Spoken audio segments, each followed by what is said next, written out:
So in today's video, I'm going to show you how to use an Indesit Induction Hob. Yours may have a similar interface like this, and it's actually very simple to use. So we'll just go through it step by step if you want to turn, let's say, this induction hob on, but I'll show you how to do each one.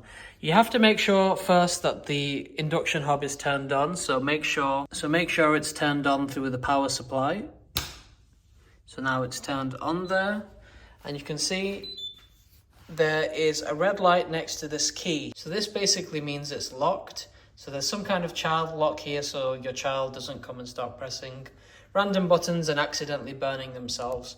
So to unlock the induction hob, you want to press your finger on this circle next to the key. So we're just going to press our finger there.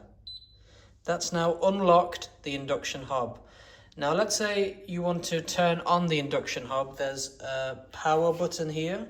So you're going to hold this power button, put your finger there. It's not really a button, it's like kind of almost like a touch screen. So you're just going to press, and now it's on. And you can see there's 4 circles here.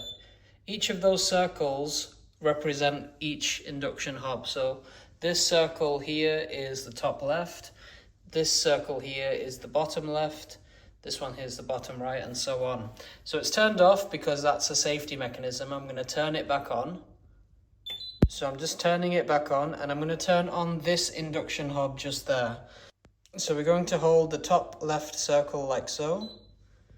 And now that 0 is flashing, so we can now increase the temperature with this plus and minus. So let's do that again. It's on 0, we're going to press the plus button. And you can go all the way up to 9 to increase the heat. So 9 is the highest, and you can see it's turning on there. And you can reduce the temperature by pressing the hob button again. It starts flashing, and then you can press the minus button like this. And if you want to turn it off, you just hold the off button like so. There's a H there because it's warning you that the area is still hot.